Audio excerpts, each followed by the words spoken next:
మన సిఎంఆర్ జ్యువెలరీలో శ్రావణ స్వర్ణోత్సవం అన్ని రకాల 22 క్యారెట్ హాల్మార్క్ బంగారు ఆభరణాలపై గ్రాముకు 888 రూపాయల వరకు తగ్గింపు.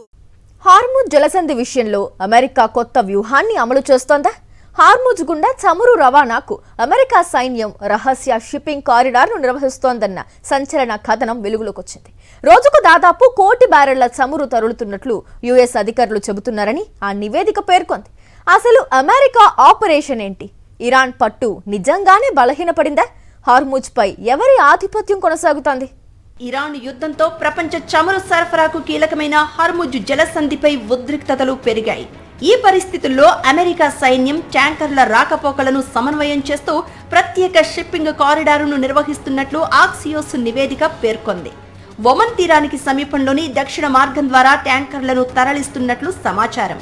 అమెరికా బలగాలు నౌకల కదలికలను సమన్వయం చేయడంతో పాటు ఇరాన్ డ్రోన్లు, క్రూయిజ్ క్షిపణుల ముప్పు నుంచి రక్షణ కల్పిస్తున్నట్లు నివేదిక తెలిపింది. ఆక్సియోస్ తెలిపిన వివరాల ప్రకారం సీక్రెట్ కారిడార్ ద్వారా రోజుకు సుమారు 10 మిలియన్ బ్యారెళ్లు అంటే 1 కోటి బ్యారెళ్ల చమురు తరలుతోంది. యుద్ధానికి ముందు ఉన్న ప్రవాహంతో పోలిస్తే ఇది దాదాపు సగం. రాత్రి సమయాల్లో 15 నుంచి 20 ట్యాంకర్లు హార్ముజ్ దాటుతున్నట్లు నివేదిక పేర్కొంది. ఒకే రాత్రి 20కి పైగా నౌకలు దక్షిణ మార్గంలో ప్రయాణించేందుకు షెడ్యూల్ అయినట్లు కూడా సమాచారం.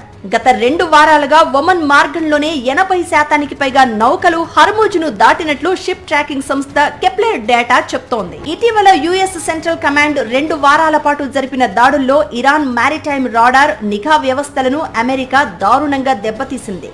ఒమన్ వైపు సముద్రంపై నిఘా పెట్టే సామర్థ్యాన్ని దెబ్బతీసినట్లయింది. దీంతో సముద్ర మార్గంలో నౌకల కదలికలను సమన్వయం చేయడం అమెరికా బలగాలకు సులభమైందని సమాచారం. తాజాగా నౌకలపై డ్రోన్ దాడులను అడ్డుకునేందుకు అమెరికా వాయుసేన ఫైటర్ జెట్స్ రక్షణగా వెళ్తున్నాయి. ఈ మొత్తం ఆపరేషన్ ను అమెరికాలోని నార్త్ కరోలినా ఫోర్ట్ బ్రాగ్లోని అమెరికా టాస్క్ ఫోర్స్ సమన్వయం చేస్తోంది. దీనికి గల్ఫ్ దేశాల నుంచి సహకారం లభిస్తోంది. హార్ముజ్ జలసంధి అంతర్జాతీయ నౌకాయానానికి కీలకమైన మార్గం, ప్రపంచ చమురు రవాణాకు జీవనాడి. హార్ముజ్ పై ఇరాన్ పట్టు 80% జారినట్టే అని అమెరికా మీడియాలో కథనాలు వెలువడ్డాయి. గడిచిన 2 నెలలుగా జలసంధి దక్షిణ భాగం తమ కంట్రోల్లోనే ఉందని ఆపరేషన్తో నేరుగా సంబంధాలున్న అమెరికా అధికారి ఒకరు ధృవీకరించినట్లు ఆక్సియోస్ రిపోర్ట్ పేర్కొంది.